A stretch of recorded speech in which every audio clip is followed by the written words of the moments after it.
계신 이재명 교수님께서는 수소에너지와 선박 분야 전문가이신데요. 오늘은 친환경 수소에너지를 활용해 해양 쓰레기 문제를 해결할 이른바 한국형 해결책 코리안 솔루션을 제안할 예정입니다. 코로나19 이후 K-방역이 전 세계에서 주목을 받았듯이 이재명 교수님의 K-제안 또 새로운 세계적 기준이 될 수 있을지 기대를 해보면서 발제를 청해 듣겠습니다. 이미 무대에 올라오셨는데요. 여러분 환영의 박수 부탁드리겠습니다.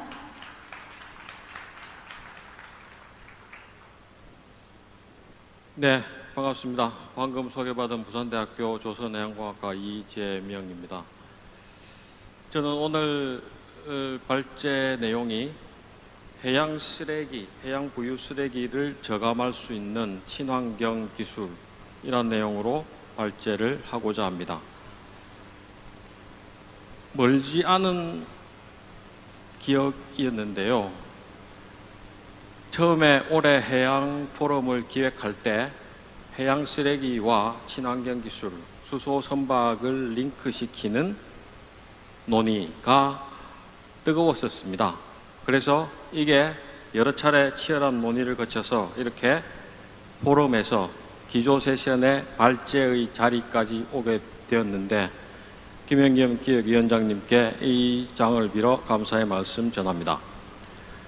여기서 친환경 기술이라고 말을 드리고 있는데 저는 아까 소개받은 대로 대한민국 정부가 지원하고 있는 수소선박기술센터의 운영 책임을 맡고 있습니다. 잘 아시다시피 수소선박은 환경오염에서 가장 자유로울 수 있는 선박이고 그럼에도 불구하고 아직까지 적용이 확장되지 않은 미래 선박이라는 것을 알 수 있습니다. 주제입니다. 해양 쓰레기에 대한 내용입니다. 중국을 포함해서 해안을 가지고 있는 대부분의 산업국가에서는 정도의 차이는 있겠지만 보시는 바대로 엄청난 양의 쓰레기를 해양으로 배출하고 있습니다. 이러한 결과에 의해서 해양 쓰레기는 환경오염에 대한 지속적인 위협, 그럼에도 불구하고 자연적으로 분해되지 않는 위험성 등을 동시에 가지고 있는 어떻게 이야기하면 반드시 해결해야만 되는 대상입니다. 이러한 해양 쓰레기들이 쿠로시오 해류 또는 전 지구적인 해양 해류를 따라서 표류하다가 일정 곳에 일정 지역에 집중적으로 모이고 있습니다. 일명 태평양 쓰레기 섬이라고 불리고 있는 대한민국 면적보다 14배 정도 넓은 면적입니다. 거기에 포함되어 있는 해양 쓰레기 종류들, 기저귀 종류, 페트병을 묶어내는 노건들 혹은 플라스틱 바틀들, 자료상으로 나와 있는 정보에 의하면 분해되기까지, 자연 분해되기까지 400년이 넘게 걸립니다. 결코 자연 분해까지 기다릴 수 없는 상황임을 아실 겁니다. 그래서 이러한 쓰레기를 이제 어떻게 해결해야 하는가 하는 것이 전 세계적인 이슈가 되었습니다. 이러한 해양 쓰레기가 영향을 미치는 환경적 문제, 경제적 문제, 이루 헤아릴 수가 없습니다. 성인이 통계적으로 1년에 간접 섭취하는 마이크로 플라스틱이 약 840여 점 된다고 합니다. 이러한 것들이 우리 세대에서 끝나지 않고 다음 세대로 넘어가는 것을 보고 있을 수는 없는 상황입니다. 그래서 유엔을 포함해서 이러한 해양 쓰레기 문제의 심각성에 대한 대책으로 다양한 기구들이 활동을 하고 있습니다. 기조연설자이셨던 피터 톰슨 씨가 관여하고 있는 UNEA 등도 마찬가지고 주로 유엔에서 집중적인 활동을 수행하고 있는 상황입니다. 해양 쓰레기 문제에 대해서 최근에 투입되고 있는 새로운 기술 동향입니다. 주로 육지 인근에 포함 분포하는 해양 쓰레기의 집중 수거, 주로 해역은 포트나 리버 쪽에 국한됩니다. 그리고 오션을 대상으로 하는 해양 쓰레기 수거, 지금 보시는 내용들은 세계적으로 의미 있는 혹은 구체적인 실체를 가지고 있는 해양 쓰레기 수거 프로젝트라고 보실 수 있습니다. 대양을 대상으로 하는 프로젝트들은 아까 말씀드린 대로 대부분 태평양 쓰레기섬을 대상으로 하고 있습니다. 이러한 해양 쓰레기 수거 처리의 가장 큰 문제 혹은 컨벤셔널 어프로치를 보자면 해양에서의 수거 그리고 단순한 운반을 거쳐서 육상에 올라왔을 때 그때부터 수없이 많은 과정을 거치게 됩니다. 클리닝, 그라인딩, 멜팅, 리사이클링. 그래서 대부분의 해양 쓰레기 처리에서 가장 고민을 하고 있는 부분이 수거해온 해양 쓰레기를 어떻게 효율적으로 처리할 것인가.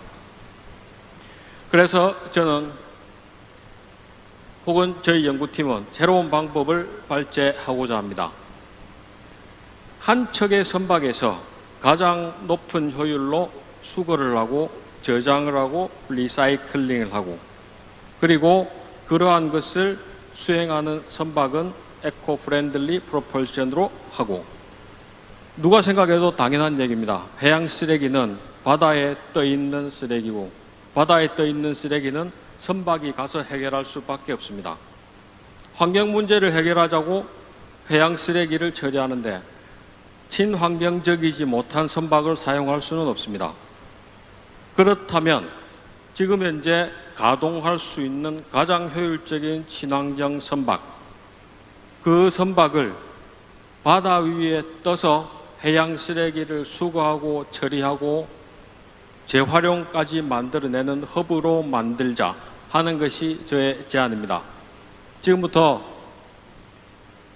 방금 말씀드린 선박의 개념 설계를 보여드리도록 하겠습니다.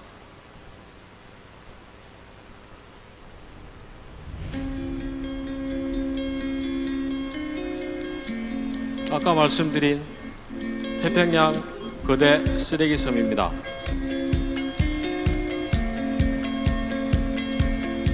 연간 800만 톤 정도의 해양 쓰레기가 유입되고 있습니다. 이미 많은 보고를 통해서 알려져 있습니다. 선박이 이제 이 쓰레기를 처리하러 해역에 투입될 것입니다. 말씀드린 대로 친환경 선박이기 때문에 지금 현재 가장 친환경 기술인 LNG 추진 기술이 활용됩니다. 드론을 띄워서 탐색을 하고 해양 쓰레기 수거 대상을 식별을 하고 소형 작업선을 띄워서 끌어오게 됩니다. 여기까지는 선박의 기능을 갖춘 베슬이라면 대부분 가능한 부분입니다.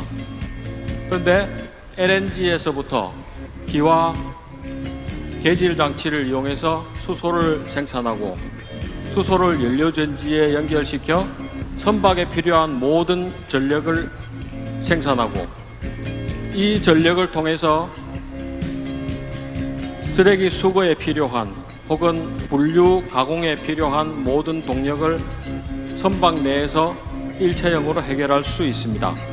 육상에서 사용되고 있는 소팅 과정 그리고 무작위로 수거된 해양 쓰레기의 종류별 분류 혹은 1차, 2차 파쇄를 거쳐서 재활용이 가능하게끔 해주는 전 단계 그리고 이렇게 만들어진 파쇄물들이 철, 비철, 재활용을 위한 목적으로 철, 비철 분류하는 과정 그리고 가장 핵심입니다.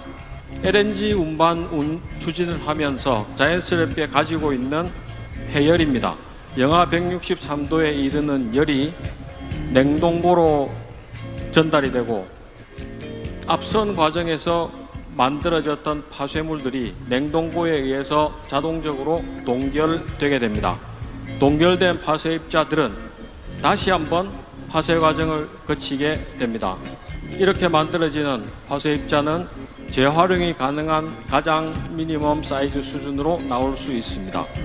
재활용을 하기 위한 필수 단계, 탈염 탈수 과정도 거칠 수가 있습니다.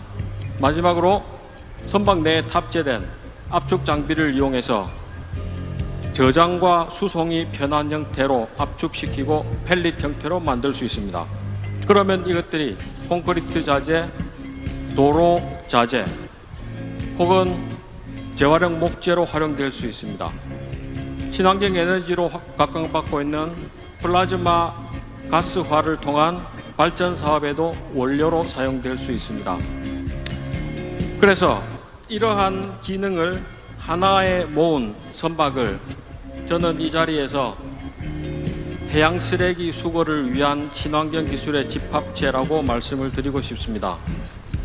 제가 지금까지 드린 말씀에 의하면 기술 하나하나는 여러분들 모두가 인지하고 계시는 어느 정도 확보된 기술이고 어느 정도 가용이 가능한 기술들입니다. 단지 어느 누구도 인테그레이션을 시도해보지 않았고 그리고 해양 쓰레기가 모여있는 바다에 투입해 보지 않았습니다. 그래서 남아있는 다가올 미래에 혹은 우리의 후속 세대에 깨끗한 오션을 물려주기 위해서 그리고 친환경 시대로 진입하기 위해서 아직까지 해결하지 못한 해양 쓰레기 문제에 이러한 기술을 제안하고자 합니다. 이상입니다.